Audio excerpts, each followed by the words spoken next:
साधारणतः किती वर्ष लागू शकतात एका सामान्य माणसाला करोडपती होण्यासाठी? टॅक्स भरावं लागतं. आता गव्हर्नमेंटचा काहीतरी नवीन रूल आलाय की UPI वरती तुम्हाला टॅक्स द्यावा लागणार आहे. म्हणजे प्रत्येक गोष्टीवरती टॅक्स भरायचा. तुम्ही घर घ्या, गाडी घ्या, काही घ्या, तुम्हाला टॅक्स तर पे करायचा आहे. म्हणजे इथे आपण टॅक्सेस सुद्धा गव्हर्नमेंटला देतोय, परत FD मधनं 30% टॅक्स देतोय. मग अशा वेळेस जेव्हा दुसरे काही पर्याय असतात. पण मग आता ChatGPT आले, लोकांचं असं म्हणणं आहे की बऱ्याच गोष्टी तर तिथंच सॉल्व्ह होऊन जातात. प्रत्येकाला पर्सनलाइज प्लॅन पण देत असतो. बरोबर. मग एका सर्टिफाईड प्लॅनरची काय गरज आहे? एक सुंदर उदाहरण म्हणजे असं आहे, आता माझ्या एका क्लायंटचं ह्या वर्षी आपल्या मिस्टरांना ती 8 लाखाचं रोलेक्स वॉच देते. आता तू म्हणशील काय फायफळ खर्च आहे, पण त्या मुलीनी 26 वर्षाच्या असताना 80,000च्या SIPनी सुरुवात केलेली.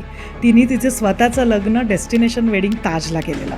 बरं, आता हे सगळं तर आहेच, समजा सगळ्यांना सगळं माहिती आहे, सगळं ठीक आहे, खूप सुंदर आहे, पैसा येणार आहे, करोडपती होणार आहेत, आपले आकडे वाढणार आहेत, लगेच लोक कॅल्क्युलेटर घेऊन बसलेले असतात.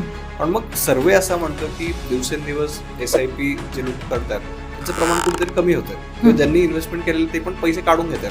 मग असं का होतं? तुम्ही इतक्या लोकांचे पैसे मॅनेज केलेले करतात समजा, आणि सगळं मार्केट असं फ्लक्च्युएट होत असतं, तर मग तुम्हाला शांत झोप लागते का? सामान्य माणूस करोडपती कसा होईल, सामान्य माणूस श्रीमंत कसा होईल, याचं मला विथ एक्झाम्पल तुमच्याकडनं सोल्युशन हवं. आपल्या सगळ्यांना योगेश पाटीलचा नमस्कार. आपल्या सगळ्यांचं स्वागत आहे 10 पट मोठी स्वप्न पाहणाऱ्या नव्या महाराष्ट्राच्या सगळ्यात इन्स्पिरेशनल पॉडकास्टमध्ये, ज्याचं नाव आहे श्रीमंत स्टुडिओ प्रस्तुत श्रीमंत व्हा विथ योगेश पाटील. तर मंडळी, आजचा जो एपिसोड आहे तो आपला खूपच जास्त स्पेशल एपिसोड आहे, कारण आपण आपल्या जे स्पेशल गेस्ट आहेत त्यांना पुन्हा एकदा इन्व्हाइट केलेलं आहेत. तर त्या स्पेशल गेस्ट म्हणजे प्रज्ञा ताम्हाणेजी. तर यांचा आपण याआधी घर घ्यायचं की नाही या टॉपिकवरती एक खूप छान पॉडकास्ट केला होता, आणि त्याला तुम्ही सगळ्यांनी खूप प्रचंड प्रतिसाद दिलेला आहे. म्हणून आज मॅमला मी पुन्हा एकदा इन्व्हाइट केलेला आहे. आणि आजचा जो टॉपिक असणार आहे तो थोडासा टॅक्सेशनबद्दल असणार आहे, कारण आत्ताच टॅक्सेशन फाईल करण्याची जी डेट आहे ती एक्सटेंड झालेली आहे. तर अनेक लोकांचे अनेक प्रश्न आम्हाला आलेले होते, तर त्याच प्रश्नांची उत्तरं आपण प्रज्ञाजींकडनं आज जाणून घेणार आहोत. तर मी आता तुमचा टाइम वेस्ट करत नाही, आपण डायरेक्टली आजच्या पॉडकास्टला स्टार्ट करूयात. परंतु त्याआधी आपल्या श्रीमंत स्टुडिओ या यूट्यूब चॅनलला आत्ताच सबस्क्राईब करून ठेवा, कारण मी तुम्हाला सांगितलं की इथून पुढे आपण आपल्या कॉन्टेंटची लेवल ही वाढवत जाणार आहोत. तर प्रज्ञाजी, तुमचं पुन्हा एकदा श्रीमंत व्हा या महाराष्ट्रातील सगळ्यात इन्स्पिरेशनल मराठी पॉडकास्टमध्ये स्वागत आहे. नमस्कार योगेश. येस, तर सगळ्यात आधी तर आपण आधीच्या पॉडकास्टबद्दल बोलूयात की कसा होता रिस्पॉन्स वगैरे लोकांना? खूप सुंदर आला, खूप म्हणजे बरेच NRIsच्या एन्क्वायरीज आल्या, त्यातनं बऱ्याच इंडियन इन्व्हेस्टर, पुण्यातनं बरेच इन्व्हेस्टर्स, आणि मला तुला सांगायला आवडेल की अगदी गावागावातनं मला इन्क्वायरीज होत्या, आणि बरंच म्हणजे आम्हाला घर कधी घ्यायचं त्याचं क्लॅरिफिकेशन मिळालं, SWP कसं वर्क होतं त्याचं क्लॅरिफिकेशन मिळालं, टीकाही झाल्या. तर असं म्हणजे overall it was a very great experience, आणि कितीतरी लोकांनी इन्व्हेस्टमेंट्स तेव्हा सुरू सुद्धा केल्या. अरे वा, सो थँक्यू सो मच. म्हणजे अनेक लोकांना त्या गोष्टीचा फायदा झालेला आहे, आणि येणाऱ्या व्ह्यूज वरून, लोकांच्या कमेंट्स वरून कळतच की त्यांना किती फायदा झाला. आता काही लोकांना कन्फ्युजनही झालंय, तर ते जे कन्फ्युजन आहे ते आपण आजच्या पॉडकास्टमध्ये क्लिअर करायचं ट्राय करूया. पण त्याआधी जसं मी सांगितलं की आता टॅक्सेशनची जी डेट आहे ती आता एक्सटेंड झालेली आहे, आणि त्याच निमित्ताने आपण हा पॉडकास्ट शूट करतोय. तर सगळ्यात पहिला क्वेश्चन माझा हाच आहे की जे ओल्ड रेजिमे आहे आणि न्यू रेजिमे आहे याच्यामध्ये अनेक लोकांना कन्फ्युजन आहे. बरोबर. तर त्याबद्दल तुम्ही काय सांगाल? आता कसं होतं, आधी आपल्याकडे ओल्ड रिजाईम होतं, ज्यातनं आपण बरेचसे सेक्शन्सचे बेनिफिट्स घ्यायचो. जसं आता तुझं LICचा प्रीमियम पेमेंट आहे, किंवा तुझं प्रिन्सिपल तू घरावर देतो आहे, तू इंटरेस्ट देतो आहे, म्हणजे ATC झालं, 24B सेक्शन झालं, ATD झालं, एज्युकेशन लोन देतो, ATE झालं. तर असे बरेचसे आपण सेक्शन्स वापरायचो आणि आपला टॅक्स स्लॅब खाली यायचा. पण आता government is trying to promote new regime. तर त्यांनी काय केलं, बराच अंतर घेतलं आहे ओल्ड रिजाईमच्या स्लॅबमध्ये आणि न्यू रिजाईम. म्हणजे आता 1275पर्यंत सॅलरीड लोकांना हा टॅक्सेशन येणार नाही आहे. असं जेव्हा कॅल्क्युलेशन्स आम्ही बघतो आहे क्लायंट्सबरोबर आमच्या, तेव्हा असं आढळून येतो आहे की खूपशा लोकांना न्यू रिजाईममध्ये ऑप्ट केलेलं जास्त चांगलं जात आहे, कारण का तिथे टॅक्सेशन लोअर जात आहे. तर त्यामुळे जर एकदा कॅल्क्युलेटर्स अवेलेबल आहेत नेटवर, आम्हालाही विचारलं कमेंट सेक्शनमध्ये आपल्या, तरी आपणही त्यांना कॅल्क्युलेटर्स प्रोव्हाइड करू, आणि त्यातनं एकदा इव्हॅल्युएट करून बघा. तुमचा जर का कन्सल्टंट असेल CA, तर त्यालाही तोही तुम्हाला गाईड करणारच आहे. तर अशा ह्याच्यातनं मोस्टली न्यू रिजाईममधनं जर का तुम्ही फाईल करताय टॅक्सेशन, तो जास्त बेनिफिशियल राहील असं मला, म्हणजे बऱ्यापैकी सॅलरीपर्यंत तोच बेनिफिशियल दिसतो आहे. So client should opt for new regime. Okay. आणि त्याच्यात सुद्धा काय होतं माहिती आहे, आता मग पुढे आता जसे यंग मुलं इन्व्हेस्टमेंट सुरू करत आहेत, तर त्यांच्यासाठी काय माहिती आहे, हे सेक्शन्स वापरण्याची गरज नाही. म्हणजे मी उगीचच आधीच्या काळात कसं आपण LIC पॉलिसी घेऊन ठेवायचो किंवा म्हणजे ATC माझा फेल व्हायला पाहिजे म्हणून कुठले तरी लॉक इन प्रोडक्ट्स घ्यायचो, FD 5 वर्षांची लॉक इन करायचो. तर आता हे गरज उरलेली नाही आहे. आता तुझं एक 12.75-12पर्यंत काय जे टॅक्स वाचणार आहे, त्याच्यानंतरचे जे इन्व्हेस्टमेंट्स आहेत ना, ते आपल्याला पाहिजे त्या दिशेने आपल्याला वळवता येतील. सो ह्याचा बेनिफिट पण आपल्याला घेता येणार आहे न्यू रिजाईममुळे. आता हे तर झालं, समजा तुम्ही ते क्लिअर केलेलं आहे. पण ना एक मला प्रत्येक इंडियन माणसाच्या मनातला प्रश्न विचारावासा वाटतो की तो माणूस जेव्हा समजा घराच्या खाली उतरतो, तर घराच्या खाली ज्यावेळी तो रस्त्यावर उतरतो, रस्त्यावरती खड्डे असतात. त्याच्यानंतर ऑफिसला तो जातो, खूप सारं ट्रॅफिक असतं, त्यानंतर पोल्युशन असतं, बाकीचे बरेच प्रॉब्लेम तो फेस करत असतो. परंतु दुसऱ्या साईडला जर आपण बघायला गेलं समजा, तर त्याला जी काही ऑफिसची इन्कम येते त्याच्यावरती टॅक्स भरावं लागतं. दुसरा एखादा व्यक्ती जो असतो, समजा तो काहीतरी बिझनेस करतोय, थोडेफार पैसे कमवतोय, त्यातही त्याला टॅक्स भरावं लागतं. आता गव्हर्नमेंटचा काहीतरी नवीन रूल आलाय की UPI वरती तुम्हाला टॅक्स द्यावा लागणार आहे. म्हणजे प्रत्येक गोष्टीवरती टॅक्स भरायचा आहे. तुम्ही घर घ्या, गाडी घ्या, काही घ्या, तुम्हाला टॅक्स तर पे करायचा आहे. आणि जसं पाहिजे तसं सर्व्हिसेस आपल्याला मिळत नाहीत. बरोबर. मग याच्यावरती पर्याय काय असू शकतो? आता कसं आहे माहिती आहे, टॅक्स आणि डेथ ह्याला ना सॉल्युशन नाही आहे. Basically this is the part and parcel of our life. आता त्यातनं आपण कसं कमी करू शकतो ना, ह्याच्यावर फोकस देऊ शकतो. आता तुमचं इन्कम जसं येतं आहे, आपण म्हणजे आता मी जसं आपण सांगितलं की न्यू रिजाईममध्ये हे केलं तर टॅक्सेशन थोडंसं आपल्याला कमी येणार आहे न्यू रिजाईममधनं फायलिंग केलं तर. तसंच इन्व्हेस्टमेंट्स करताना पण आता आपण म्हणतो टॅक्सेशन एवढं देतो आहे, सगळीकडे टॅक्स असतो आहे, तरी 46% ऑफ इंडियन पॉप्युलेशन अजूनही FDमध्ये इन्व्हेस्ट करते. आता 10% लोकांनी किंवा रिटायरमेंटच्या जवळ येणाऱ्या लोकांनी FD घेतली मी समजू शकते.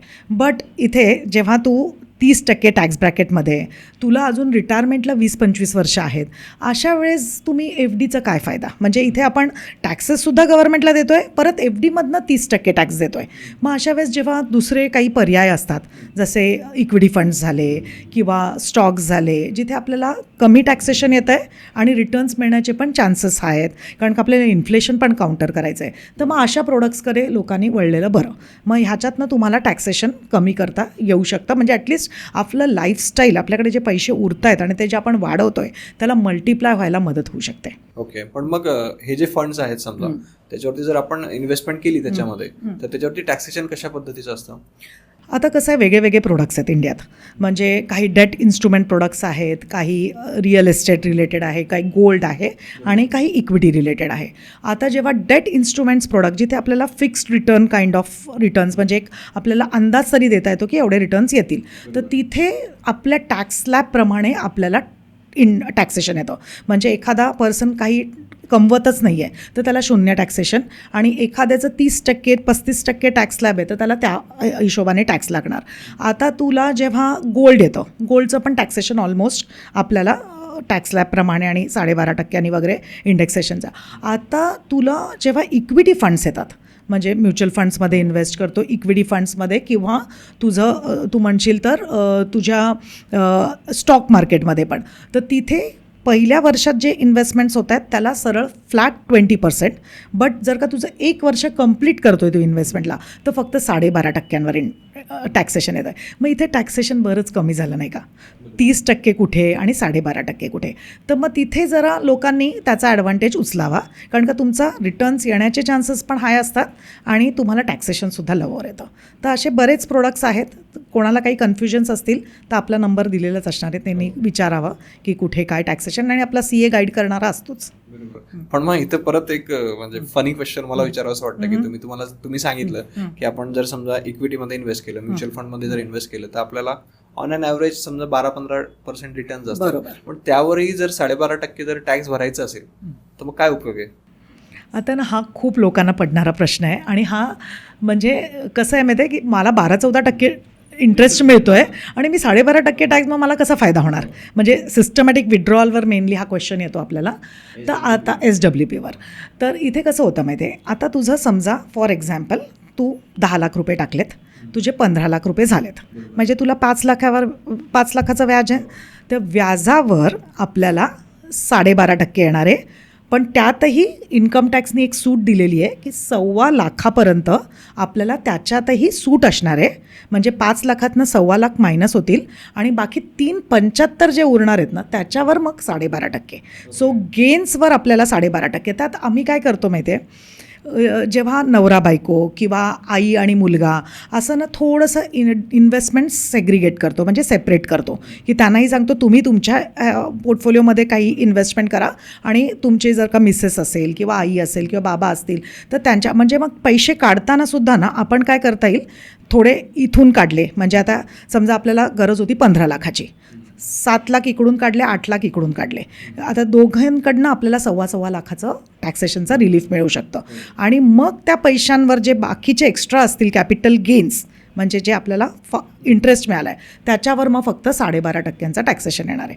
तर जेव्हा तुम्ही प्रॉपरली एका फायनान्शियल प्लॅनरला कन्सल्ट करताना आम्ही तुम्हाला प्रॉपरली मार्गदर्शन देतो की कसं आपल्याला टॅक्सेशन हे कमी करता येईल. परत आपला टॉपिक हाच होता की टॅक्सेशन म्हणजे मी सगळी इन्व्हेस्टमेंट करणार आणि त्याच्यावर पण मी टॅक्सेस भरणार. तर म्युच्युअल फंडात इतकी सुंदर सोय करून दिलेली आहे इन्कम टॅक्सने की समजा आता तू एखाद कोटीचा कॉर्पस बनवला आणि त्याचे झाले समजा 1.5 कोटी, आता कमी असेल तर त्या हिशोबाने, तर तिथे तू जेव्हा नवीन घर घेतो आहे आणि त्याच्या डाऊन पेमेंटसाठी हे पैसे काढतो आहेस, म्हणजे तुला आता ते 1.5 कोटी पूर्ण तू घराच्या डाऊन पेमेंटला किंवा तू 25,00,000 तुझ्या घराच्या डाऊन पेमेंटला, तर तिथे सेक्शन 54F असा सेक्शन आहे जिथे रेसिडेन्शियल प्रॉपर्टी जर का तू बाय करतो आहेस तर तुला हे कॅपिटल गेन्स पूर्ण वेव ऑफ होऊ शकतात अंडर सेक्शन 54F. तर हे बऱ्याचशा लोकांना ह्याची माहिती नसते. तर तुम्ही जेव्हा एखाद्या प्रॉपर ॲडवायझरकडे किंवा एखाद्या फायनान्शियल प्लॅनरकडे जेव्हा कन्सल्टिंग करतात आम्हीच तुम्हाला सांगणार, मग तिथे आपलं टॅक्सेशन कमी होऊ शकतं. पण मग आता ChatGPT आले, लोकांचं असं म्हणणं आहे की बऱ्याच गोष्टी तर तिथंच सॉल्व्ह होऊन जातात. प्रत्येकाला पर्सनलाइज प्लॅन पण देत असतो. बरोबर. मग एका सर्टिफाईड प्लॅनरची काय गरज आहे? आता कसं होतं माहिती आहे, म्हणजे जे माझ्या एक्सपिरियन्सने मी बघते आहे, तू एका लिमिटपर्यंत स्वतःच्या अभ्यासाने तू इन्व्हेस्टमेंट्स करू शकतो. आता मी आता इतके वर्ष 15 वर्ष या फील्डमध्ये, माझ्या 2,000 सुरुवात केलेल्या क्लायंटचा आज पोर्टफोलिओ 7 कोटीचा आहे. म्हणजे लोक म्हणतात काही मॅडम स्टोरी बनवतात, पण किती जणांनी झूममध्ये मला कनेक्ट करून किंवा माझ्या ऑफिसला व्हिजिट देऊन हा पोर्टफोलिओ बघितला आहे. आता 2,000ची SIP 2,000 नाही राहिली, ती मोठी झाली आहे. पण क्लायंटला माहिती होतं की प्रज्ञा त्या पोर्टफोलिओवर मॉनिटर करते आहे, ती आहे, मला काही अडलं तर. कोविडमध्ये आमचा एकमेकांशी संपर्क येतो, तर सो हँडहोल्डिंग मिळतं आहे. मग त्यावेळेस आहे ना, हे तुझे ChatGPT आणि रोबो ॲडवायझरी मिळणार नाही. मग तिथे तू 50,00,000पर्यंत 1 कोटीपर्यंत कसा बसा आपला पोर्टफोलिओ घेऊन जाशील. एकदा तुला चांगले रिटर्न्स मिळाले, ते स्टॉक्स असू दे, ते म्युच्युअल फंड्स असू दे, तर तुला असं वाटणार अरे आता मार्केट पडलं तर, मग माझं करोनासारखी सिच्युएशन आली तर, त्यापेक्षा काय करावं, हे पैसे काढावे, FDला जा. मग तुझा जो रिटर्न बनतो ना तो 10-12 इवन 8-10% येतो लिटरली लोकांचा. स्टॉक्सचा तर लोकांना हिशोबच नसतो की मला काय टक्का मिळाला आहे. मग इकडे कसं तुम्ही फक्त इन्व्हेस्टमेंट करण्याची तयारी पाहिजे. सगळं मॉनिटरिंग आमच्याकडे असतं, प्रॉपरली प्रोसेस असते. कुठे फंड चालत नाही, अंडर परफॉर्मिंग असतील तर आम्ही इन्फॉर्म करतो क्लायंटला की हे चेंज करून घ्यावं. वेळोवेळी आपले रिव्ह्यूज होतात, तुमच्या फॅमिलीमध्ये ॲडिशन्स होतात. तर अशी एक ती प्रोसेस असते. त्याच्यामुळे ना क्लायंटचा म्हणजे असं मी सांगू शकते की 100च्या वर पोर्टफोलिओज माझ्या आज 1 कोटीच्या वरचे आहेत. म्हणजे 31 वर्षाची वगैरे मुलं आहेत ज्यांचे पोर्टफोलिओ 1.25 कोटीपर्यंत पोचलेत. हे तुला एकट्याला शक्य नसतं झालं, असं मला प्रामाणिक वाटतं. पण प्रज्ञा मॅम, की तुम्ही तर सांगितलं समजा की पर्सनल सपोर्ट वगैरे मिळतो, पण तरी ना अनेक लोकांचं असं म्हणजे समज असतो की फायनान्शियल प्लॅनर खूप लुटतात खूप पैसे ते घेत असतात. म्हणजे जेवढी आपली इन्व्हेस्टमेंट असते, जेवढी इन्कम असते, त्यातून बराचसा हिस्सा आपल्याला फायनान्शियल प्लॅनरलाच द्यावा लागतो. तर यावरती काय सांगाल? आता मी माझ्या बाबतीत सांगू शकते. Though I am a financial planner, मी डिस्ट्रीब्युटरसुद्धा आहे. तर ह्या केसमध्ये मी आजपर्यंत कुठल्याच क्लायंटकडनं कन्सल्टिंग हे घेतलेलं नाही आहे. सो लोकांचा जेव्हा प्रश्न असतो की मॅडम कन्सल्टिंग किती चार्ज करतात, तर वी डोंट चार्ज कन्सल्टिंग. पण काय होतं, मी तुझा म्हणजे आता एक साधा डॉक्टर झाला, डॉक्टरनी जोपर्यंत क्लायंटला नीट म्हणजे आपल्या पेशंटला नीट तपासलं नाही तोपर्यंत डॉक्टर रेकमेंडेशन पण नाही देऊ शकत. तसंच आमच्या केसमध्ये कसं होतं माहिती आहे, आम्हाला आधी तुमचे काय इन्व्हेस्टमेंट्स होत्या, तुमची पुढची स्वप्न काय आहेत हे जोपर्यंत समजत नाही ना तोपर्यंत तुम्हाला मार्गदर्शन करणं पण कठीण जातं. तर त्याच्यामुळे मला आधी तर एक एक्सेल शीट लागते की बाबा तू किती कमवतो आहेस, तुझा खर्च किती आहे, तुझ्या आधी काय इन्व्हेस्टमेंट्स म्हणजे डेट रिलेटेड इन्व्हेस्टमेंट होत्या, कंटिंजन्सीज होत्या का, मग तुझी पुढची स्वप्न काय, घर घ्यायचं आहे 2 वर्षात आहे किती कधी. तर हे जेव्हा समजून घेतो ना तेव्हा मग त्यांना गायडन्स द्यायला पण आणि मग कळतं पण की अरे बाबा एवढाच आपला पैशांचा बजेट उरतो आहे जे आपण इन्व्हेस्ट करू शकतो. मग त्यातनं मग काय काय गोल्स आपण ॲकम्प्लिश करू शकतो. मग वेळोवेळी ही एक प्रोसेस असणार आहे. म्हणजे आता आपण 2 जणांची फॅमिली आहे, पुढे जाऊन मुलं ॲड होऊ शकतात किंवा आपला जॉब जाऊ शकतो, आपल्या जॉबमध्ये इन्क्रीमेंट येऊ शकतो. तर इथे ना मी बघितलं की रिव्ह्यूज नंतर मॉनिटरिंग हे सगळं ना ह्याचं पार्ट अँड पार्सल असतं. म्हणजे एकदा जेव्हा फायनान्शियल प्लॅनिंग जर्नी किंवा इन्व्हेस्टमेंट्स आपण सुरू करतो हे रेग्युलरली चेकअप्स गरजेचे असतात. आणि मग ते जे करतात ना क्लायंट्स त्यांचे मग हे पोर्टफोलिओ जे लोक विचारतात की कोटींचे पोर्टफोलिओ होतात तरी कसे, त्यांचे पोर्टफोलिओ कारण का थोडंसं मग तिथे पेशन्स येतो, तिथे कन्सिस्टन्सी येते, तिथे आमचं गायडन्स येतं, तिथे तुमच्या शक्यतो ज्या तुम्ही चुका करणारे आहात ते टाळल्या जातात. आणि मग असं करून त्या इन्व्हेस्टमेंट्सला खरा अर्थ मिळतो. मग त्या पैशांना आम्हाला जर का कमिशन 50-70 पैसे मिळत असेल तर मग काय हरकत आहे. म्हणजे तिथे फक्त तेवढंच आम्हाला डायरेक्टली AMCsकडनं कमिशन्स असतात आणि we are very fine with that. पण तुम्हाला फक्त एकच आहे की रेग्युलर प्लॅनमधनं इन्व्हेस्टमेंट्स करावे लागतात. ओके, म्हणजे एक गोष्ट तुम्ही क्लिअर केली की तुम्ही कन्सल्टेशन चार्जेस नाही घेत. ती जी ॲडवाईस असते ती फ्री ऑफ कॉस्ट असते आणि जे पैसे मिळणार असतात ते तिकडनं डायरेक्टली AMCsकडनं असतात आणि तुमची इन्व्हेस्टमेंट डायरेक्टली AMCकडे. म्हणजे कधीही प्रज्ञा ताम्हाणे, पॅट फायनान्शियल्स ह्याला तुम्ही पैसे नसतात देणार. इट विल बी डायरेक्टली AMCकडनं आम्हाला कमिशन्स आणि तुमची इन्व्हेस्टमेंट्स. म्हणजे तुम्हालाही एक सेफ्टी असते की या बाबा आपलं एक प्रॉपर चॅनल सेबी रेग्युलेटेड एंटिटीजकडे आपले इन्व्हेस्टमेंट जात आहेत, कुठेही फ्रॉड होण्याची स्कॅम होण्याची भीती नाही आणि आम्हाला डायरेक्टली कमिशन्स. त्यामुळे तुम्हालाही त्याच्यात काही गैर वाटत नाही.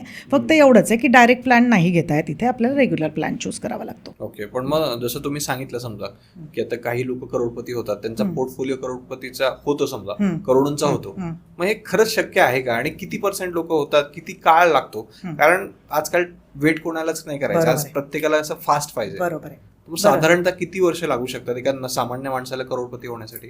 आता कसं आहे, जे ऑब्झर्वेशन माझं आहे की 8 ते 8.5 वर्ष हे आपल्याला आपल्या पोर्टफोलिओमधल्या ग्रोथ दिसायला वेळ लागतो. म्हणजे तू साधी 50,000ची पण SIP करतोय ना एखादा माणूस, त्याला पहिले 8.5 वर्ष लागतात त्याचे पहिले कोटी दिसायला. त्याच्यानंतर नेक्स्ट 4 वर्षात त्याला दुसरे त्याचे 2 CR होतात.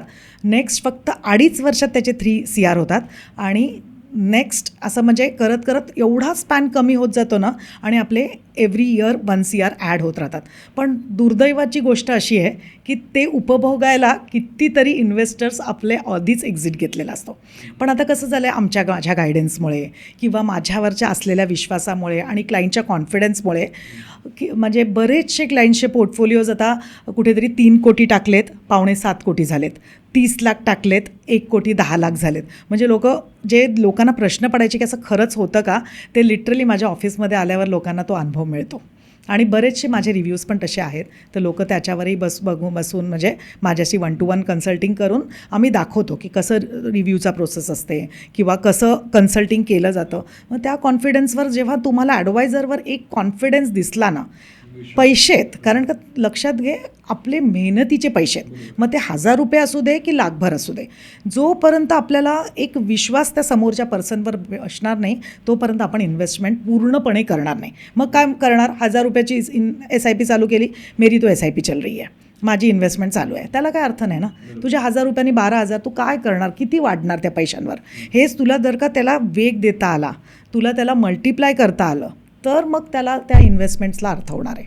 आणि मग तसेच लोकांनी अगदी छोट्या इन्व्हेस्टमेंट्सपासून सुरुवात केलेली आणि आता 3 लाख 5 लाख 9 लाखापर्यंत महिन्याला SIP करणारी लोक आहेत.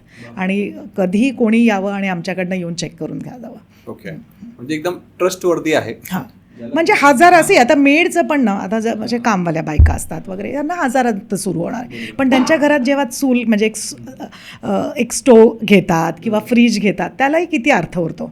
तसंच एखादा जो मोठा क्लायंट आहे त्याच्यासाठी अर्ली रिटायरमेंट हे टार्गेट असू शकतं किंवा मुलांसाठी ॲसेट क्रिएशन हे टार्गेट असू शकतं. सो सगळ्यांची आपली आपली स्वप्न असतात. आमचं काम आहे ते स्वप्नांना पूर्णता देणं. बरोबर.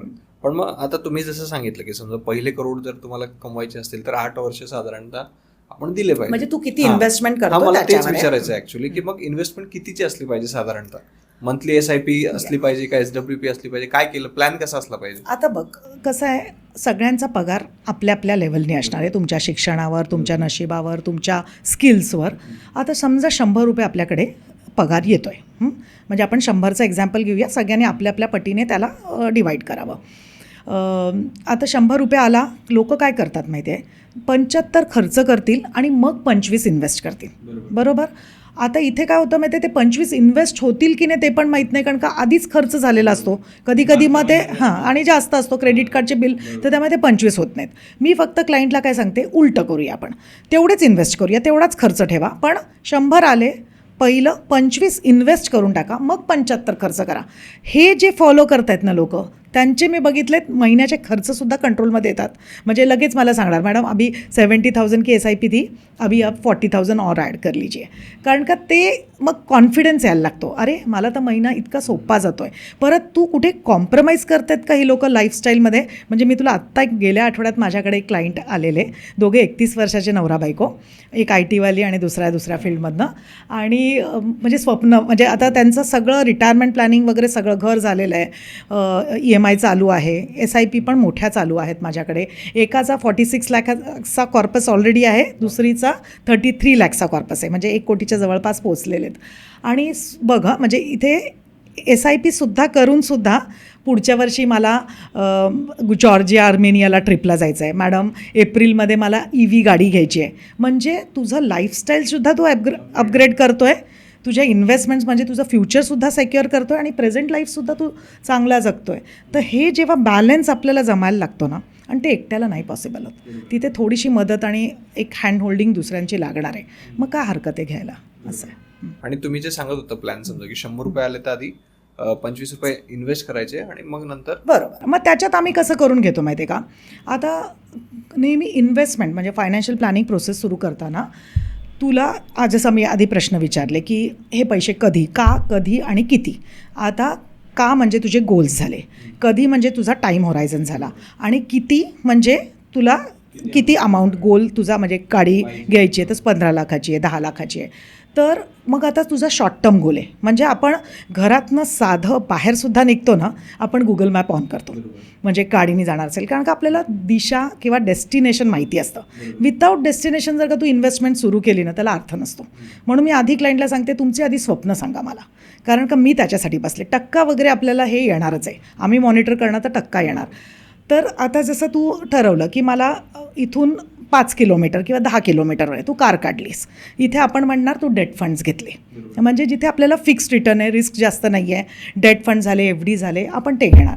तू म्हणणार मला 3 ते 5 वर्षात हा गोल आहे म्हणजे मला घराचं डाऊन पेमेंट जमवायचं आहे मला कार अपग्रेड करायची आहे. तिथे मी म्हणणार हायब्रिड फंड्स घेणार म्हणजे आपण थोडक्यात काय तर ट्रेननी प्रवास करतो आहे तिथे हायब्रिड फंड्स घेत आहे. आता तुझं लाँग टर्म गोल आहे मुलांचं शिक्षण आहे स्वतःचं रिटायरमेंट आहे म्हणजे जे 7 वर्षांनी 10 वर्षांनी 15 वर्षांनी येतं आहे म्हणजे तू फ्लाईट पकडू शकतो. मग इकडे काय तुझे इक्विटी फंड्स आले. मग असं जेव्हा ते प्रॉपरली मॅनेज होतं ना मग तिथे रिस्क तुझी कमी होते. मग लोक म्हणतात अरे मार्केट में इन्व्हेस्ट करना यानी मेरे को लॉस भी हो सकता है. रिस्क है बॉस. तर रिस्क है बॉसला पण आपल्याला कधी करायची ना ती माहिती पाहिजे आणि मग तिथे लोक गफलत करतात. म्हणजे सगळ्यात महत्वाचं आहे की करोडपती वगैरे ते साईडला ठेवा. सगळ्यात आधी तुमचं काय गोल आहे त्याला किती पैसे लागणार आहेत ते सगळ्यात जास्त महत्वाचं आहे. त्याच्या हिशोबाने मग आपल्याला इन्व्हेस्टमेंट स्टार्ट करायचे. बरोबर. एक सुंदर उदाहरण म्हणजे असं आहे आता माझ्या एका क्लायंटचं ह्या वर्षी आपल्या मिस्टरांना ती 8 लाखाचं रोलेक्स वॉच देते आता तू म्हणशील काय फायफळ खर्च आहे, पण त्या मुलीनी 26 वर्षाच्या असताना 80,000च्या SIPनी सुरुवात केलेली. तिने तिचं स्वतःचं लग्न डेस्टिनेशन वेडिंग ताजला केलेलं. आता तिलाही उडवता येतं. 26 वर्षाची मुलगी काय अक्कल असणार असं पण म्हणणार, पण मुलगी किती म्हणजे kids education planning, retirement planning इतकं सुंदर आखतात ना आजकालची मुलं. पण मग लाईफस्टाईल पण तसंच जगतात. आपल्याला विचार कर, म्हणजे माझ्या ऑफिसमधला स्टाफ पण हसलेला, काय मॅडम रोलेक्सचं वॉच. म्हटलं त्या मुलीला पूर्ण हक्क आहे तो करण्याचा, कारण का ती तसं बॅलन्स करते आपलं मुलांचं शिक्षण. जेव्हा मुलं पण येणार आहेत त्याच्या अगोदरपासून तिचं त्याच्यासाठी प्लॅनिंग चालू आहे. घराच्यासाठी आधीच प्लॅनिंग चालू आहे. आणि असे ना एक्झॅक्टली मेल ड्राफ्टेड आहेत माझ्याकडे, म्हणजे या बनवलेल्या स्टोरीज पण नाही आहे, त्या खऱ्या स्टोरीज आहेत. आणि इतक्या सुंदर करतात ना, फक्त त्यांना मार्गदर्शन पाहिजे असतं, जे आम्ही आहोतच बसलेले. बरं, आता हे सगळं तर आहेच, समजा सगळ्यांना सगळं माहिती आहे, सगळं ठीक आहे, खूप सुंदर आहे, पैसा येणार आहे, करोडपती होणार आहेत, आपले आकडे वाढणार आहेत, लगेच लोक कॅल्क्युलेटर घेऊन बसलेले असतात. पण मग सर्वे असा म्हणतो की दिवसेंदिवस SIP जे लोक करतात त्यांचं प्रमाण कुठेतरी कमी होतंय, किंवा ज्यांनी इन्व्हेस्टमेंट केलेलं ते पण पैसे काढून घेतात. मग असं का होतंय? आता कसं आहे माहिती आहे का, SIPची बुक वाढत चालली आहे, म्हणजे बुक व्हॅल्यू जे नॉर्मली. आता तू लक्षात घे, तू आत्ता गेल्या म्हणजे महिन्यातलाच आर्टिकल होतं की SIPची बुक व्हॅल्यू सगळ्यात हायेस्ट पोचली आहे. आता एखादी जर का लाखांमध्ये गेली तर त्याच्यात 2% पण स्टॉप होत असेल, तो प्रमाण पण जास्तच दिसणार आहे. लोकांना तो आकडा जास्त सोशल मीडिया, न्यूजलेटर्स हे दाखवलं जातात. पण तू बघशील तर दर महिन्याला SIPची बुक व्हॅल्यूज वाढत चालल्यात, लोकांचा अवेअरनेस वाढत चालल्या. आमच्यासारखे साधे ॲडवायझरसुद्धा केवढी महिन्याला SIP टाकतात. तर असं हे चुकीचं गृहीत धरलं जातं, कारण का इंडिया सगळ्यांना माहिती आहे ही ग्रोईंग इकॉनॉमी आहे. इथे 70% यंग पॉप्युलेशन आहे. इथे फॉरेन म्हणजे आता त्यांना असं वाटतं की आम्ही मिस आऊट केलं आहे का, म्हणजे फॉरेन इन्व्हेस्टर्सना, कारण का आपण इंडियन लोकच आपलं मार्केट्स बूस्टअप करतो आहे. मग तिथे इंडियावर तेवढा तो कॉन्फिडन्स लोकांचा असलाच पाहिजे. आणि SIP will be the best माध्यम, कारण का तिथे एकतर रिस्क आपली कमी होते, कारण का आपली जी महिन्याला आपण हळूहळू इन्व्हेस्ट करणार आहोत त्यामुळे ॲव्हरेजिंग होणार. तुझ्या अमाऊंट छोटी असल्यामुळे नेगेटिव्ह जरी गेली तेवढ्याच टक्क्यांनी लमसमच्या वर्सेस, तरी तुझं अमाऊंट नेगेटिव्ह गेल्यामुळे तुझं एवढा शॉक नाही बसत. ॲव्हरेजिंग जाणार, डिसिप्लिन लागणार, त्यामुळे कॉर्पससुद्धा सुंदर क्रिएट होतो. ओके. आता बोलता बोलता तुम्ही NRI हा शब्द वापरला, आणि आपली जी श्रीमंत स्टुडिओची ऑडियन्स आहे त्यातले बरेचसे मराठी NRIs पण आहेत. बरोबर. हां, तर मला त्यांच्यासाठीच एक प्रश्न विचारायचा आहे की आता ते तिकडे राहतात, पण समजा त्यांना इंडियामध्ये इन्व्हेस्टमेंट करायची, तर मग त्यांच्यासाठी असा प्रॉपर प्लॅन कुठला असला पाहिजे की रिटर्न्स पण चांगले मिळाले पाहिजेत आणि टॅक्स सेव्हिंग पण चांगल्या पद्धतीने झाली पाहिजे, म्हणजे कोणत्या गोष्टीची काळजी घ्यायला हवी? बरं, आता कसं आहे माहिती आहे, NRIला इंडिया म्हणजे गव्हर्नमेंट पण असे बरेचसे प्रोडक्ट्स लॉन्च करत आहेत जिथे त्यांना त्यांच्या म्हणजे डॉलर्स त्यांच्या करन्सीमध्ये इन्व्हेस्टमेंट्स करता येणार आहे, मेनली डॉलर्समधनं, म्हणजे रुपी डेप्रिसिएशनचा प्रश्नच गेला. आणि त्यांना रिटर्न्स जे मिळणार आहे ते इंडियन रिटर्न्स असणार आहेत. तर असे गिफ्ट सिटी कन्सेप्ट्स आणलेत जिथे तुम्हाला एक व्हॅल्यूनी इन्व्हेस्ट करायचे. त्याला तिकीट साईज मोठी आहे ऑफकोर्स, बट त्याच्यातनं जर का केलं तर तुम्हाला डॉलर्समधनं इन्व्हेस्टमेंट्स आणि टॅक्सेशन परत, no taxation in India. So अशा वेळेस तुम्हाला double digit returns with no rupee depreciation, आणि वर तुझा म्हणजे रिटर्न्स मिळण्याचे चान्सेससुद्धा आहे. परत आता SIFs लॉन्च होत आहेत जिथे 10 लाखांनी इन्व्हेस्टमेंट करता येणार आहे. तिथे पण आपल्याला जे डेरिव्हेटिव्स, फ्युचर्स, ऑप्शन एवढे जे रिस्की वाटायचे, कारण का आपल्याला तेवढं नॉलेज नसतं, हे खूप रिस्की ॲसेट्स असतात, तेही एका म्हणजे फंड एक्सपर्ट्सनी मॅनेज करून ते फंड्स रिलीज होणार आहेत. तर तसेही माध्यम बघू शकतात. PMS आलेले जे 50 लाखापासून इन्व्हेस्टमेंट्स होत आहेत. तर अशा जेव्हा इन्व्हेस्टमेंट्स तुम्ही कराल ना, आणि आता जसं सपोज तू UAEमध्ये क्लायंट्स आहेत किंवा सिंगापोरमध्ये जिथे ड्युएल टॅक्सेशन नाही आहे, जिथे टॅक्सेशन जास्त नाही आहे, तर तिथे त्यांना इंडियात तुमचं जर का इन्कम नसेल तर आपल्याला इंडियातसुद्धा टॅक्सेस लागत नाहीत, आणि त्यांच्या कंट्रीमध्ये पण टॅक्सेस नसल्यामुळे तिथेही टॅक्सेशन स्किप करता येतं. तर असे म्हणजे बरेचसे आम्ही जसं क्लायंट्स येतात कुठल्या कंट्रीचे आहे त्याप्रमाणे क्लायंटला बरोबर मार्गदर्शन करतो. बरोबर, कंट्रीमध्ये आहे काय त्याच्या हिशोबाने त्याला तुम्ही करेल. आता US कॅनडा आलं तर वेगळं आहे, फटका रूल्स येतात. पण जर का बाकीचे कंट्रीज आले तर तसं क्लायंटचं येतं. आता माझ्याकडे 300 NRI पोर्टफोलिओज आहेत, मग त्याप्रमाणे आमचे गायडन्स जातात क्लायंटला, कारण का माझा स्वतःचाच एक्सपिरियन्स कॅनडाचा असल्यामुळे कॅनडा US म्हणजे बरेच क्लायंट्स आहेत आणि आता UAE, कारण का बरेचसे अर्ली रिटायरमेंटचे आम्ही कन्सेप्ट्स क्लायंट 4-5 वर्षात परत इंडियात आले, मग त्यांचं कसं व्यवस्थित सुरळीत करून घेतलं. तर अशामुळे ते एक्सपिरियन्स क्लायंट्ससुद्धा टेस्टिमोनियल्समधनं देतात. असे बरेच क्लायंट्स आतापर्यंत आलेले आहेत. म्हणजे आता ही गोष्ट झाली समजा NRI साठी, बरोबर. आता काही लोक इंडियन असतात पण त्यांचं असं म्हणणं असतं की आम्हाला इंडियात इन्व्हेस्टमेंट नाही करायची, फॉरेन कंट्रीमध्ये इन्व्हेस्टमेंट करायची, फॉरेन मार्केटमध्ये इन्व्हेस्टमेंट करायची. मग त्यांच्यासाठी तुम्ही काय? आता कसं आहे माहिती आहे, इंडियातनं सुंदर ब्ल्यूचिप फंड्स वगैरे आहेत, US ब्ल्यूचिप फंड्स, असे बरेचसे माध्यम आता म्हणजे तुझ्या मल्टी ॲसेट फंड्स, तर ह्यातनं आपल्याला US एक्सपोजर मिळू शकतं. अगदी डेडिकेटेड प्लॅटफॉर्म्स पण आहेत, बट तू बघशील ना रिटर्न्स कुठेतरी मला असं दिसतं डायव्हर्सिफिकेशनसाठी हे परफेक्ट आहे. बट अदरवाईज रिटर्न जर का हवे असतील तर इंडियन फंड्स जास्त देतात. डायव्हर्सिफिकेशनला आम्ही असे जे म्हणजे आता मी नावं नाही घेऊ शकत कारण का आम्ही डिस्ट्रीब्युटर, बट खूप सुंदर फंड्स आम्ही क्लायंटच्या पोर्टफोलिओमध्ये म्हणजे बाहेरचे एक्सपोजर म्हणजे चायना झालं किंवा US झालं किंवा UK झालं असे टाकून ठेवतो क्लायंटच्या पोर्टफोलिओमध्ये. म्हणजे एखादा फंड असा डेडिकेटेडली त्यांना दिलेला असतो त्याच्यात. आणि सुंदर मल्टी ॲसेट फंड्स जिथे gold, silver, commodities, foreign equities आणि इंडियन इक्विटीज असे पण फंड्स इंडियात अवेलेबल आहेत. ओके, पण मग त्याला टॅक्सेशन वगैरे कसं असतं? आता तू म्हणजे कसं आहे माहिती आहे, इथे थोडं टेक्निकल आहे. 65% जर का तुझं इक्विटी मेंटेन होतं आहे आर्बिट्राज किंवा इक्विटीजनी, तर इक्विटी टॅक्सेशन लागतं. तर बरोबर फंड मॅनेजर तेवढं मेंटेन काही फंड्समध्ये करतात आणि मग क्लायंटला इक्विटी टॅक्सेशन म्हणजे फक्त 12.5% टॅक्स लागतो. काही फंड्स तसे नसतात, कन्झर्वेटिव्ह असतात, मग तिथे डेट टॅक्सेशन लागतं. तर मग क्लायंटचा टॅक्स स्लॅब वगैरे बघून मग मी ते फंड्स त्यांना रेकमेंड करते. पण ते पण पर्सनलाइजच आहे, समजा कोण कसं तुला माहिती म्हणजे तेच आहे ना, आता शेवटी फॅमिली डॉक्टरला माहिती आहे तुला कुठलं औषध द्यायचं आहे. तर तसंच इथे म्हणजे we are basically family financial planners. तर तसंच बरोबर ॲनालाइज करून क्लायंटचा रिस्क टेकिंग ॲपिटाईट काय आहे, फक्त सगळ्यात महत्त्वाचं ते बघायला लागते की तो खरंच म्हणजे त्याला रात्र शांत झोप येईल की नाही. जर का मी त्याला हा फंड दिला तर मग त्याप्रमाणे मग ते दिले जातात. म्हणजे त्याचं तुम्हाला विचारतो बोला मी ना. की जसं तुम्ही सांगितलं की क्लायंटला रात्रभर शांत झोप येते की नाही, तुम्हाला येते की नाही? समजा तुम्ही इतक्या लोकांचे पैसे मॅनेज केलेले करतात समजा आणि सगळं मार्केट असं फ्लक्च्युएट होत असतं, बरोबर आहे. तर मग तुम्हाला शांत झोप लागते की नाही? अगदीच लागते. का माहिती आहे, कारण का ना इथे माझ्याकडनं ॲसेट ॲलोकेशन हे अगदी प्रॉपरली मेंटेन होतं. आता मी तुला एक्झाम्पल देते. माझा मुलगा यावर्षी कॅनडाला चालला आहे शिक्षणाला. आता गेल्या वर्षी जेव्हा मार्केट्स डिसेंट म्हणजे एप्रिल-मेच्या टायमिंगला डिसेंट लेवल्सवर होते, ऑलरेडी त्याचा ह्या वर्षाचा जो खर्च आहे ना म्हणजे तो माझा गेल्या वर्षीच प्रॉफिट बुक झालेला, डेटमध्ये शिफ्ट झालेला. एकूण एक क्लायंट्सबरोबर हे एक्सपेरिमेंट होतं. म्हणजे नॉट ओन्ली बिकॉज माझा मुलगा आहे, जेवढे क्लायंट्सचे गोल्स 6 महिन्यात ते वर्षभरात ड्यू असतात, म्हणजे घर झालं, मुलांचं शिक्षण झालं, तर ते ऑलरेडी प्रॉफिट बुकिंग करून डेटमध्ये म्हणजे रिस्क नाही आहे क्लायंटला. आता तू म्हणशील रिटायरमेंटला, मॅडम मी रिटायरमेंटला जर का पूर्ण पैसे 5 कोटी 7 कोटी तुम्ही जे काय बोलतायत मोठ्या मोठ्या फिगर्स, त्या जर का मी सगळ्या इक्विटी मार्केट्स किंवा म्युच्युअल फंडमध्ये ठेवल्या तर मला तर रिस्क आहे ना. तर तसं नसतं.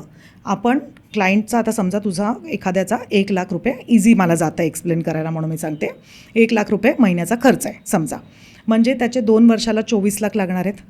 हां, म्हणजे 25 लाख माझे डेटमध्ये असणार. म्हणजे क्लायंटला रिस्कच नाही आहे 2 वर्ष जरी मार्केटनी परफॉर्म नाही केलं तर. त्याच्यानंतरचे 3 वर्षांचे पैसे हायब्रिडला असणार आहेत. म्हणजे जरी 5 वर्ष पण मार्केट आणि त्याच्यातसुद्धा ना ॲसेट अलोकेशन फंड्स वगैरे असे बरेचसे कॅटेगरीज आता लॉन्च झालेले आहेत, तर ते फंड्स असणार आहेत.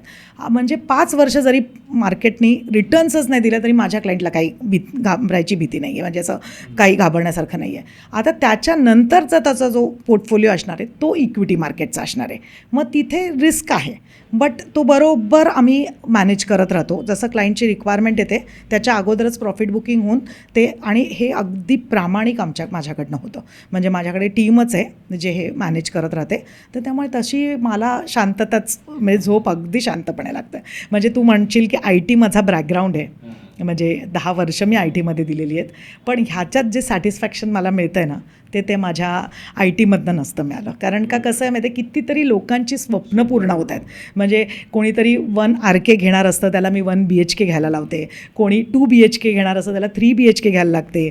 म्हणजे आता कोणीतरी फ्रान्सला सोलो ट्रिपला जाणार असतं, मी सांगते नाही 2 लाख नाही, आपण आता 3 लाख खर्च करणार आहोत. सो हे जेव्हा असं म्हणजे इतक्या घरात आम्हाला इन्व्हिटेशन असतात जेव्हा तुमच्याकडे काही काही फंक्शन असतं त्याच्यात मला कळतं की मी काहीतरी केलेलं आहे लाईफमध्ये. आणि खरं तर तेच महत्वाचं आहे ना की बरोबर. स्वतःसाठी तर कितीतरी लोक जगत बरोबर, असतात, बरोबर. परंतु आपण आपल्यामुळे जर काही लोकांचा जर फायदा होत असला, काही स्वप्न पूर्ण होत बरोबर. असतील, किती मोठी गोष्ट बरोबर. आहे. आणि सध्याच्या काळामध्ये विशेष म्हणजे की घरातली फॅमिली कामात येत नाही, बरोबर आहे. समाज कामात येते. खरं आहे. अशा वेळेस तुम्ही अनेक लोकांना हेल्प करतात, तर खरंच खूप मोठी गोष्ट आहे याच्यासाठी. नाही म्हणजे ह्याच्यात मलाही तेवढाच आनंद मिळतो, कारण का सगळं पैशाने नाही मापता येत. काही सेल्फ सॅटिस्फॅक्शन पण पाहिजे. उद्या तेच लोक जेव्हा एवढ्या पॉझिटिव्हली माझ्याबद्दल म्हणजे बोलतात, तेव्हा ते वाईब्स पण तसेच असणार आहेत. ते माझ्या आपल्या फॅमिलीला पण तेवढेच पॉझिटिव्ह वाईब्स मिळणार आहेत, आणि तेही माझ्यासाठी तेवढंच महत्त्वाचं आहे. कारण का पैसा एका बाजूला आहे आणि सॅटिस्फॅक्शन एका बाजूला आहे. म्हणजे तू जॉब कधी पण करतोयस, तुला जोपर्यंत जॉब सॅटिस्फॅक्शन मिळणार नाही ना, तू कधीच प्रोग्रेस करणार नाही. तर हे मी माझ्या डे 1लाच आयडेंटिफाय केलं. सो जेवढं प्रामाणिक राहता आलं तेवढं राहिलं आहे, पण तेच आता लोक तेवढे रेफरन्सेस देतात. सो त्याचा ॲडव्हान्टेज मिळतोच आहे. आता आपण थोडंसं आपल्या मागच्या पॉडकास्टबद्दल थोडंसं डिस्कस करूयात, की त्याच्यामध्ये काही गोष्टी आपण डिस्कस केल्या होत्या आणि बऱ्याच लोकांचे त्याच्यावरती काही वेगळे मत होते आणि काही कन्फ्युजन पण क्रिएट झालं होतं. ते थोडंसं क्लिअर करूयात. बरोबर. सगळ्यात आधी तर एक आपली रील खूप जास्त व्हायरल झाली होती, ती मिलियनमध्ये गेली होती, आणि त्यामध्ये बोलताना तुम्ही म्हटलं होतं की नॉर्मली 20-30 लाख रुपये. तर त्याच्याबद्दल काय क्लॅरिफिकेशन द्याल का? आता मी कसं बोललेली की नॉर्मली 20 ते 25 लाखाची FD असते. त्याच्यातनं जर का आपण घर खर्चाला 12,000 काढले तर आपले 12,000 घर खर्चाला पण मिळतील, आणि पुढे जाऊन आपले 20 ते 25 लाख वाढणारसुद्धा आहे. त्यातनं लोकांचे की नॉर्मली 20-25 लाखाची FD असते का, तर त्याचा कॉन्टेक्स्ट आपल्या पॉडकास्टमध्ये असा होता की नॉर्मली जे क्लायंट्स माझ्याकडे रिटायरमेंटला वगैरे आलेले असतात त्यांचे आपण सेफगार्ड केलेले असतात एवढे पैसे. तर त्याच्यामुळे ते पैसे बाजूला ठेवलेले असतात, जे FDमध्ये जर का आपण ठेवले तर 7-7.5% मिळणार आहेत. पण हेच जर का आपण पैसे FDला न ठेवता जर का म्युच्युअल फंडमध्ये एखाद्या हायब्रिड प्लॅन्समध्ये इन्व्हेस्ट केले, तर त्यात तुम्हाला एक 12,000 घर खर्चाला सुद्धा मिळणार आहेत. ॲट द सेम टाईम तुमची जी FD ज्या टक्क्यांनी वाढणार होती ना, तसे ते पैसेसुद्धा वाढणार आहेत. सो 12,000त काय आपला घर खर्च कुठलाच कोणाचाच चालणार नाही आहे. आणि ना 20-25 लाखांची लोकांकडे एवढी FDची तरतूद असते, त्यांच्याकडे 3 ते 6 महिन्यांची कंटिंजन्सी असते नॉर्मली. पण जर का तुझ्याकडे 5 लाख असतील तर तू 3,000चं विड्रॉल घेऊ शकतो. तुझ्याकडे 10 लाख असतील तर तू 6,000चं विड्रॉल घेऊ शकतो. सो ह्या प्रपोर्शनेटनी जर का लोकांनी त्या रीलला बघितलं असतं ना, तर ते सांगण्याचा तो म्हणजे तुम्हाला एक रेग्युलर कॅश फ्लोज तुमच्या छोट्या खर्चांसाठी, मग ते मेंटेनन्स असू शकतात, मुलांची शाळेची फीज असू शकतात, आपला पेट्रोलचा खर्च असू शकतो. तर असं जर का तुम्ही केलं आपल्या बचाव केलेल्या पैशातनं, तर ते मल्टिप्लाय पण होत आहेत पैसे, आणि आपल्याला घर खर्चाला पण मिळत आहेत. हे सुंदर प्रोव्हिजन कितीतरी क्लायंट्स वापरत आहेत. म्हणजे मी तुला मजा सांगायची म्हणजे माझ्याकडे एक क्लायंट जेव्हा जर्मनीला चाललेले, वडिलांचा त्यांचा ना ह्याचा औषधांचा खर्च होता महिन्याला 5,000, म्हणजे टू बी प्रिसाईज 4,500. आता त्यांनी काय केलं माहिती आहे, त्यावेळेस 10 लाख त्याच्याकडे नाहीतरी वडिलांना नुसते ते FDमध्ये टाकून ठेवणार, त्यांनी ते म्युच्युअल फंडमध्ये माझ्याकडे हायब्रिड म्हणजे सांगितलं की प्रज्ञा कुठला फंड चांगला आहे तू निवड आणि त्याप्रमाणे ते टाकून घे. आम्ही महिन्याला त्या 10 लाखातनं 6,000 त्यांना विड्रॉल द्यायला सुरू केलं. क्लायंटच्याच अकाउंटला ते जात होते. त्यांना ते सॅटिस्फॅक्शन की मी औषधं माझ्या पैशाने घेतो आहे. तुला कळलं, छोटंसं होतं पण किती सॅटिस्फॅक्शन. आज त्या 10 लाखाची व्हॅल्युएशन पण 16 लाख झालेली आहे. म्हणजे पैसे पण आपल्याला FD सारखे वाढले, आणि आपल्याला घर खर्चाला किंवा कुठल्याही कारणाला ते पैसेसुद्धा मिळाले. सो माझं सांगण्याचा तात्पर्य तो होता. ओके. आणि दुसरा एक मुद्दा होता की होम लोनच्या बाबतीमध्ये आपण जे EMI पे करतो, बरोबर. तर त्यामध्ये आपण बोललो होतो की EMI आपण नंतर पे करायचे, पण इन्व्हेस्टमेंट आधी करायची. बरं, तर ते कसं क्लिअर करावं? आता होम लोनचा कसा म्हणजे होतं बघ, तू होम लोन सुरू करतो आणि मग तुला ती एक लायबिलिटी असते. कुठल्याही पर्सनला होम लोन का बँकेला एवढा इंटरेस्ट द्यायचा हा प्रश्न असतो. आता तिथे काय होतं माहिती आहे का, आपण होम लोन मग प्रीपेमेंट करायला प्रयत्न करतो. म्हणजे पैसे एक्स्ट्रा जे काही येतील ते प्रीपेमेंट टाकत होम लोन लवकर बंद करायचं, म्हणजे उगीचच बँकेला जास्त व्याज देत नाही. आणि मग एकदा माझा EMI मुक्त झालो मी की मी इन्व्हेस्टमेंट सुरू करतोच की.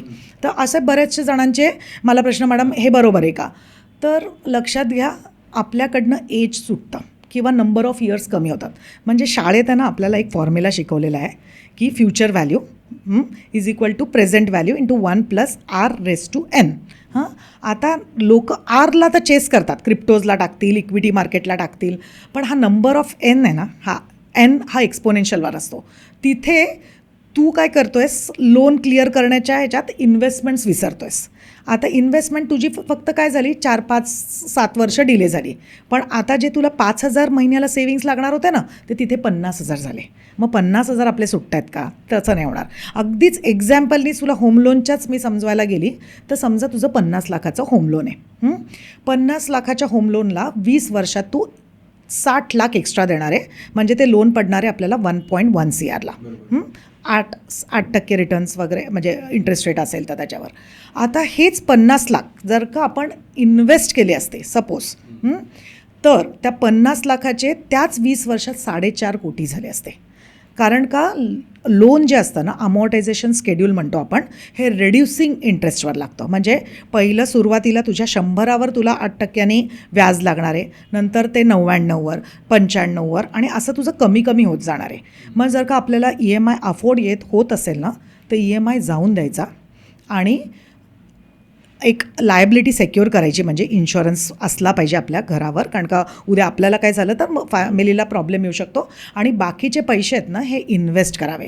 अगदीच प्रीपेमेंट वाटलंसच करावायचं, बोनस आला आहे किंवा एखादं थोडंसं पेमेंट आपल्याकडनं दर महिन्याला उरतं आहे, तर दोघांमध्ये बॅलन्स करावा. म्हणजे आता समजा 2 लाख तुझा बोनस आला आहे, तर 1 लाख तू प्रीपेमेंटला टाक, पण 1 लाख तू कंपाऊंड कर. तुला कळेल 5 वर्षातच कंपाऊंडिंगचा फॅक्टर खूप मोठा प्ले होतो आहे. मग तुझ्याच लक्षात येणार, अरे कशाला मग मी प्रीपेमेंट टाकतो आहे. आता एक अगदी एक्झॅक्ट उदाहरण, माझं 5 वर्षापूर्वी खूप मोठं, म्हणजे मी 3 BHK घर घेतलं, सोल माझ्यावरच होम लोन होतं, तर मोठा EMI होता. म्हणजे एवढं व्याज जात होतं ना, की असं मनाला ते बिचारे बँकेला केवढा इंटरेस्ट जातो आहे. तर तिथे बऱ्याचदा टेम्प्ट व्हायचा, पण मग मी एक्सेलमध्ये टाकून बघितलं सगळे फिगर्स. माझ्या असं लक्षात आलं, आता मी होम लोन प्रीपेमेंट नसतं केलं तर मी म्युच्युअल फंडमध्ये हे पैसे इन्व्हेस्ट केले असते. त्याला मला 12% रिटर्न्स मी अज्युम केले. आज आता काय त्याचा फायदा झाला आहे सांगते. माझं लोन मला झेपतं आहे व्यवस्थित, EMI काहीच इश्यू येत नाही आहे. पण हे पैसे मी सेव्ह केल्यामुळे आज मुलाच्या शिक्षणाच्या वेळेस मला एज्युकेशन लोन 9.5-10% नाही लागलं आहे. म्हणजे माझ्याकडे ॲसेट क्रिएशन झालं, माझ्याकडे लिक्विडिटी आली. नाही तर काय होतं माहिती आहे, होम लोन क्लिअर करताना कुठेतरी आपण आपलं रिटायरमेंट सॅक्रिफाईस करतो, मुलांचं शिक्षण सॅक्रिफाईस करतो, ॲसेट्सच बनवत नाहीत लोक. तर असं नाही व्हायला पाहिजे. म्हणजे तुला नीट बॅलन्स दोघांचाच आखता आला पाहिजे. लोनच्या ठिकाणी, आणि लोन कुठले चांगले तर फक्त होम लोन आणि कार लोनपर्यंत ठेवावं. पर्सनल लोन्स, तुझे क्रेडिट कार्ड लोन्स, हे मात्र आम्ही लगेच सांगतो तुम्ही क्लिअर करून टाका. पण होम लोन 7.5-8% लोन्स असतील, बिंदास तुम्ही कंटिन्यू करू शकता. कारण आपले नेमके कमाईचे दिवस असतात आणि त्यातूनच आपण पैसे काढून ते सेव्हिंग न करता तर नुसते EMI जर भरत बसलो तर काय अर्थ नाही. आता कसं माहिती आहे, आता मी जेव्हा एक्झाम्पल सांगते की 2,000ची SIP, 5,000ची SIP ने आज क्लायंटनी 6.7 CRचा कॉर्पस बनवला वगैरे. आता इथे ना क्लायंटनी 2,000नी सुरुवात केलेली, मग वाढवत गेली ती SIP. बट आता 3 कोटीचा त्यांचा कॉर्पस आहे, 4.25 कोटीचं व्याज आहे. लक्षात ठेव, हे बनायला वेळ लागणार आहे. इथे पेशन्स, कन्सिस्टन्सी लागणार आहे. आणि तोच तुम्ही डिले केला ना, मग कुठून देणार? आम्ही तरी कुठून देणार तुम्हाला? इथे काही सट्टाबाजी नाही आहे, किंवा हे आपण क्रिप्टोजमध्ये नाही टाकत आहेत. म्हणजे लगेच पैसे ज्यांचे बनतात ना, तेवढेच पैसे फास्ट म्हणजे गमावतात पण लोक.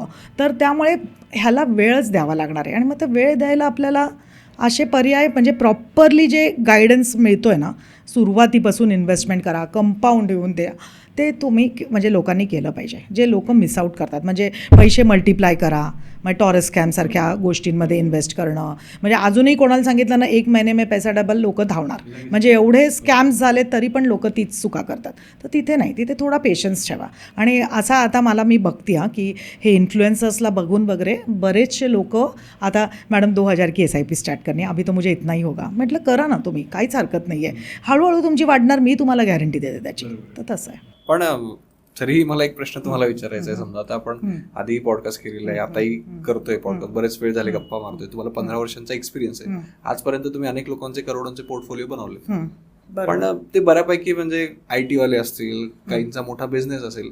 पण प्रश्न मला हा विचारायचा की सामान्य माणूस करोडपती कसा होईल, सामान्य माणूस श्रीमंत कसा होईल, याचं मला विथ एक्झाम्पल तुमच्याकडनं सोल्युशन. बरोबर. आता सामान्य माणूस म्हणजे आपण एक काहीतरी इन्कम तर आपल्याला धरावी लागेल. समजा 10-15 हजार रुपये कमवतो आहे ॲव्हरेज, जे लोक गावातले किंवा कुठेही, असं काही मी सांगू शकत नाही. आजकाल सगळीकडनं चांगला पगार असतो, किंवा आपल्या स्किल्सप्रमाणे, आपल्या शिक्षणाप्रमाणे आपला पगार असतो. समजा कोणाचा 10-15 हजार रुपये पगार आहे. आपल्याला माहिती आहे याच्यातनं काय खर्च करणार आणि काय सेव्हिंग करणार, मग काय आपण करोडोंची स्वप्न बघणार. पहिलं तर मी काय सांगेन माहिती आहे, आपले 10-15 हजाराचा 50,000 कसा पगार होईल ना त्याच्यासाठी प्रयत्न करा. म्हणजे काय, ॲक्टिव्ह इन्कम वाढवा. ॲक्टिव्ह इन्कम कशी वाढणार, तर या तर तुम्ही आपले स्किल सेट्स म्हणजे त्याला लागणारे स्किल्स नॉलेज हे वाढवा, त्याच्यावर आधी खर्च करा रादर दॅन सेविंग्स. ते पैसे नाहीतर मग आता एखादा जॉब आहे, साईड बाय साईड दुसरा जॉब घ्या ना, एखादी टॅक्सी रेंटला देऊन टाका, किंवा आजकाल कितीतरी मार्ग आलेले आहेत ज्यातनं आपल्याला सपोर्टला काहीतरी एक एक्स्ट्रा इन्कम मिळू शकतं. असं करून आधी तर आपला इन्कम आपल्याला वाढवता आला पाहिजे, म्हणजे ॲक्टिव्ह इन्कम वाढवलं. त्याच्यानंतर छोटी का होईना SIP लवकर सुरू करा. म्हणजे 18, 19, 20 हजार 2,000 पण 500 रुपयांनी पण तुम्हाला जमते ना, त्यांनी सुरू करा. कारण का ती कधी मल्टिप्लिकेशन करणार आहे ना हे तुला नाही अंदाज येणार. म्हणजे लोकांना असं जेव्हा लोक करतायत ना, माझ्याकडे छोटी छोटी मुलं ज्यांनी सुरुवात केलेली आज 35 आणि 40 लाखावर बसलेली आहेत. म्हणजे ते म्हणतात मॅडम हे तर माझ्यासाठी स्वप्न होतं. पण आणि या मुलांची वय 30 आणि 32 वर्षाची मुलं आहेत ही. तर मग असं होतं, पॉसिबल होतं. फक्त स्वतःवर कॉन्फिडन्स, त्या आपल्या ॲडवायझर किंवा आपण जर का स्वतः करत असतो तर त्या फंड्सवर कॉन्फिडन्स आणि डायव्हर्सिफिकेशन. म्हणजे काय होतं माहिती आहे का, ऑनलाईन कॉल्स मला येतात बरेचसे, त्याच्यात क्लायंटची 20,000ची वगैरे SIP चालू असते. म्हणजे जे आता एक फिगर सांगितली मी तुला, तर त्यात मेरे फ्रेंड ने ना 3 मिड कॅप लिया था, 2 स्मॉल कॅप लिया था, मी पण तेच घेतलं. त्या मित्राचं गोल होतं लाँग टर्मचं, म्हणजे मुलांचं शिक्षण, स्वतःचं रिटायरमेंट. या क्लायंटचं गोल होतं मला 2 वर्षांतच पैसे लागणार आहेत. आता सांग 3 मिड कॅप्स 2 स्मॉल कॅपनी काय होणार, क्लायंटला लॉस पण तेवढाच होऊ शकणार आहे. रिटर्न्स दिले चला सुटलाच तो, पण उद्या जर का स्मॉल कॅप मिड कॅप जेव्हा करेक्शन देतात ना 50% खाली आणतात अमाऊंट. आता खरंच आपल्या इन्व्हेस्टमेंट समजा 2 लाखाची झाली आहे आणि खरंच ते 1,20,000 1,30,000 झाले, तुला झेपणार आहे का तो? म्हणजे एवढी मेहनतीचे पैसे तू टाकतोय. मग तिथे प्रॉपर सल्ला घेणं फार महत्त्वाचं ठरतं. कारण का इथे डायव्हर्सिफिकेशनच नव्हतं, तू पास्ट परफॉर्मन्सने किंवा मित्राला बघून ते इन्व्हेस्ट केलेस. मग इथे जर का आम्ही असतो आणि तू 2 वर्ष बोलला असतास, मग हायब्रिड फंड आणि डेट फंड्सच्या बाहेर कुठेच इन्व्हेस्टमेंट्स गेल्या नसता.